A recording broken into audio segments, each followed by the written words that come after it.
Welcome to Tea Time, my friends, a place where I muse about my gender transition experience and in the process aim to comfort and inspire others to a greater level of self-awareness. I am Artemis, on this video enjoying a cup of dark cocoa rose petit four, courtesy of the Rose and Vine Gift Company.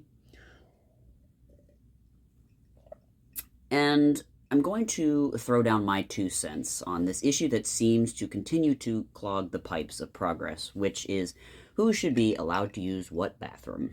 Doc, I just wanted flying cars. Can we skew to a timeline where that's a thing? The time continuum has been disrupted, creating this new temporal event sequence resulting in this alternate reality. I've seen some content creators taking some pretty black and white sides to this issue of which bathrooms transgender folks should use, and as seems pretty typical for me, I've got a bone to pick with both. I'm thinking of tattooing the word nuance to my forehead. Not really, but I think it would be a really great morning meditation point for everyone to remember that answers are not often as clear-cut as the hot takes on social media are presented. You cannot have your urinal cake and eat it too. More dad jokes, stay tuned. I'll preface this thesis by saying that I'm not advocating for trans people to be banned from using public restrooms, as if I really needed to say that, but here we are. Yep, 2022. I'm simply going to parse through the social responsibility that I feel would be beneficial for people to have in order to make the best decisions they can. And I thought this video would be pretty short, but I was as wrong as trusting a fart after hot sauce. So if you're in need of some toilet entertainment, this ought to cover your need after a bad meal decision. Let's start with the argument often made by the more liberal left, which is, whatever gender I say I am, I have the rights to use that bathroom. So let's unstick the first problem with that. Sex and gender are often considered the same thing, even though the dictionary definitions indicate that they aren't quite equal. It's still not a very settled subject, as I tackled in this video that I'm linking above. For the sake of this argument, though, let's say that they are different, because if someone were to say, I should be able to use the bathroom associated with the sex I claim I am, then those people are advocating for complete fantasy, and argument would be over. You cannot say that you are a sex that you clearly are not, and then have it be so, to the point that you can just waltz into an area designated only for that sex. So the term gender is used because it's a bit more wishy-washy, and those advocating for this argument have a little more wiggle room in using it. Still, before we can even get into the nitty-gritty here, there's a huge problem even with saying that trans people should be able to use the bathroom associated with their gender, because gender is still rooted in biological terms of male and female. So, the liberal left argument is still saying in a roundabout way that they should be able to use the bathroom associated with the sex that they feel they are, citing that gender is in the brain and not just about the genitals. And personally, I can agree with this to a degree, but my next question is then, do you pee with your brain or your bottom bits? Even if we completely remove the cultural and social aspects of why men and women are separated in bathrooms, as a person who has visited both restrooms, I can attest that the utilities look a bit different in each, and for good reason. Talk to any man who stands while peeing and he'll tell you that having a urinal is much easier to aim for than a toilet bowl. Plus, it keeps the floor cleaner, and not every man is considerate enough to use lid etiquette for a woman visiting afterwards. Just ask any woman living with them. Not to mention, I can tell you that the level of punishment the air quality suffers in a men's restroom is not something many women would be happy with. And while men are generally just concerned with function, women are happier when the details contribute to a more enjoyable experience. And what about the socializing that occurs in women's spaces, like restrooms, around the mirrors, or the caretaking often done of children in those spaces versus in the men's restrooms, or the consideration of how men feel about women dealing with their menstruation. The culture between the two, dictated by general differences in biology, is different enough that separate spaces just flow better, completely independent of physical safety concerns. And this necessary separation of the sexes, to some degree, so that they have their own spaces just to be themselves is an ancient knowledge. Imagine for a moment how you would feel if you were never able to have a space where you felt understood and wouldn't be on stage for someone else's consideration. It would be tiresome, to say the least. And while it may be a stretch to relate bathrooms to sex-segregated sacred spaces like a guys-only camping trip or a girls-only weekend, we've become a culture where bathroom activities have become more private and thus have turned it into something that if it must be shared, it feels more comfortable amongst others like us. Could the culture change again? Of course. And change can be a very good thing, and it would seem that the liberal left is trying to accomplish that to a degree. But the avenue being used is warped at best and has no considerations to safety or empathy for the majority, especially within context of certain cultures, in favor of a narcissistic minority, which never leads to lasting positive change. And you might be thinking at this point that because I've torched and scorched the liberal left's arguments that I align with the conservative right's proposal, which is to have bathrooms used strictly only according to one's natal genitals. And you'd be wrong. Let's squish through the awkward within this triumphant declaration of solution. And don't get me wrong, on first flush,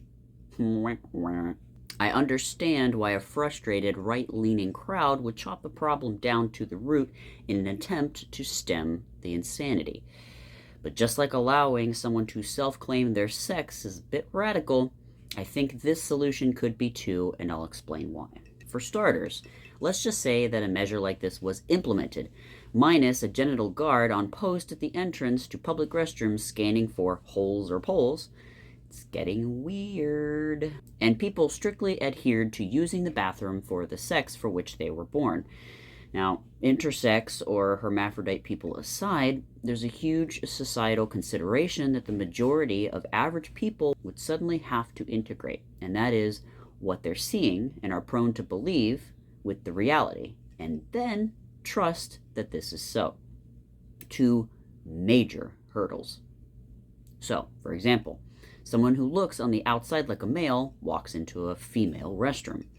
According to the new rules, the women must then assume that this is indeed a biological female and then also trust that this person isn't lying. Now, put yourself in the shoes of those women just for a moment and imagine how unsettling that would be.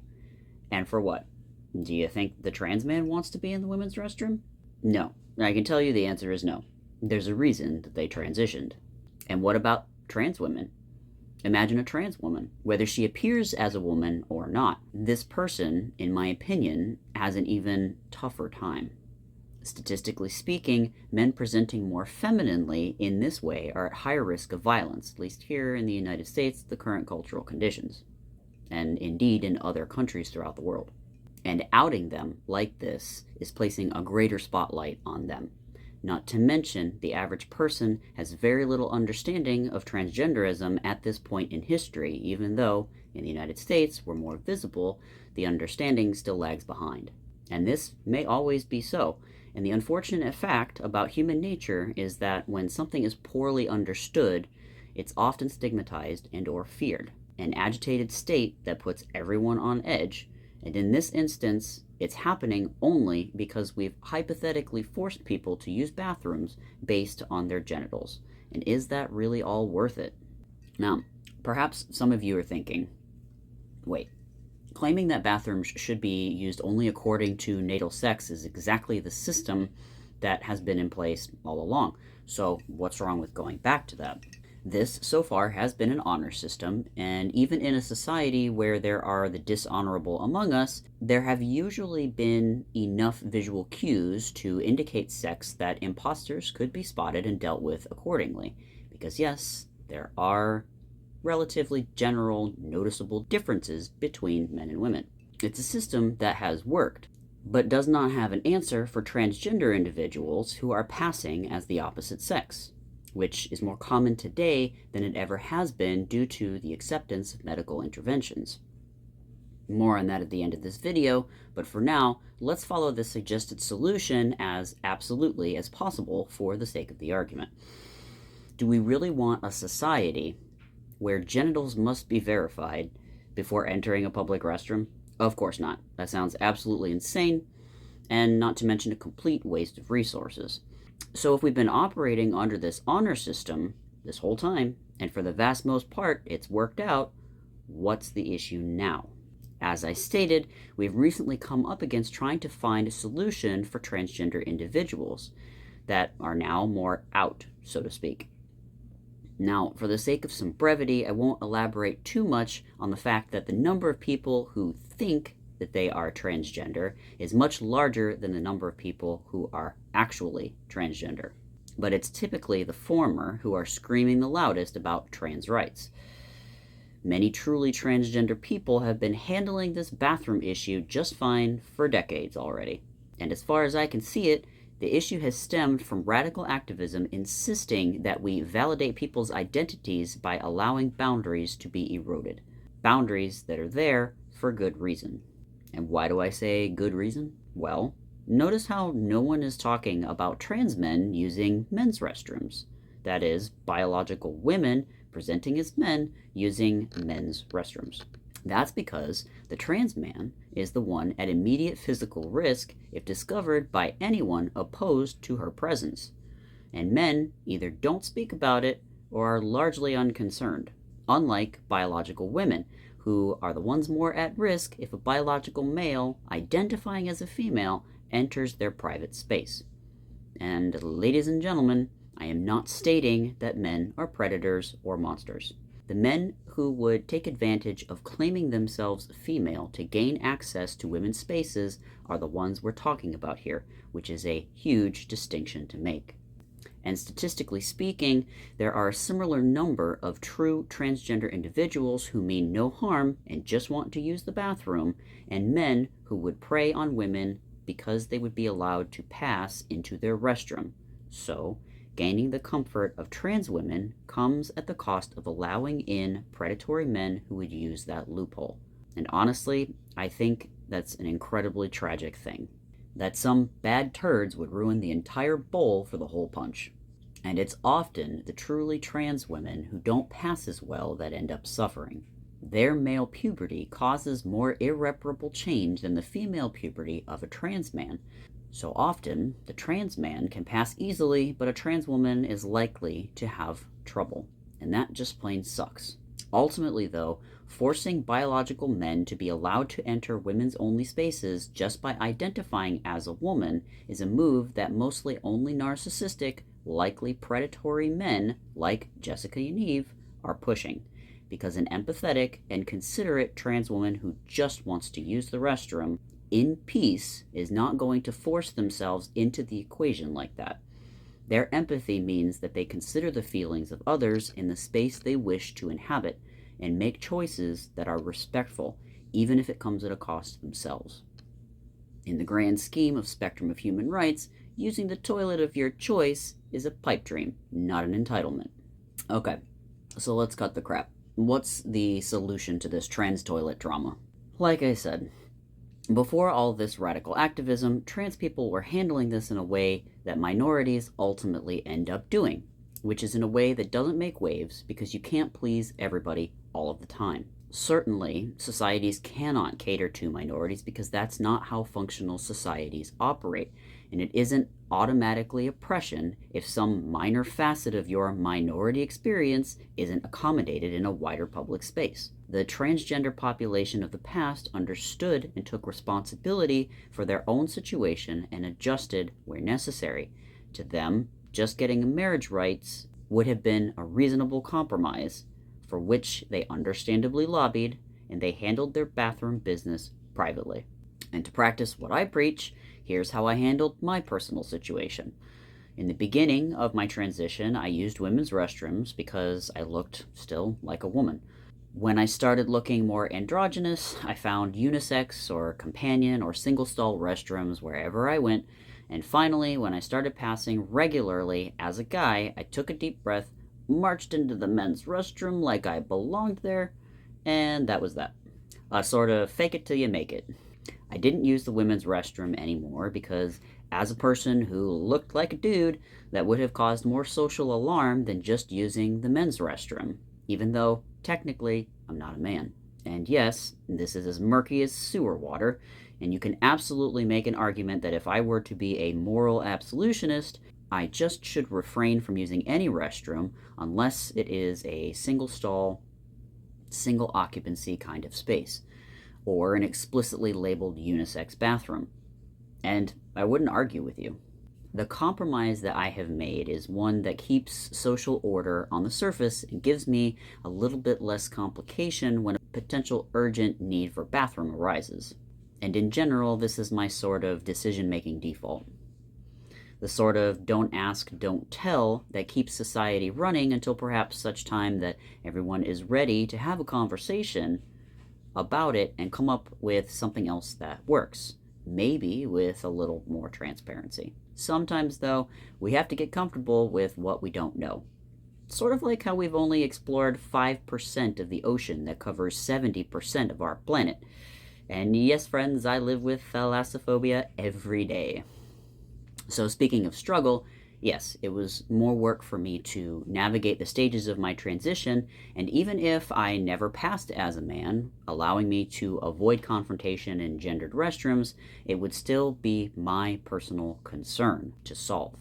I don't make it other people's problem, and that's what separates a mature, self-responsible, and empathetic individual from the narcissistic tyrant that is the TikTok trans. Now, with these radical activists dropping a deuce on the concerns of the majority population, my concern is that they're creating a resentment of transgender populations where before we just walked among everyone without much issue. And instead of being able to enjoy freedom in our truths, we may be forced back underground in the near future, something I desperately want to avoid, because we all lose when silence is forced for safety. Being able to openly use a toilet that doesn't match our natal sex just isn't worth that cost of freedom to me. If it's anything that I'd like for someone to take away from this video, it's that the emotionally stable and mentally healthy transgender individual isn't trying to force their way into gendered spaces. They don't give a crap about supposed bathroom rights. They just want peace and not to be scapegoated, and are completely different than the soft turds who could benefit from firming up with a fibrous dose of respect for others and personal responsibility.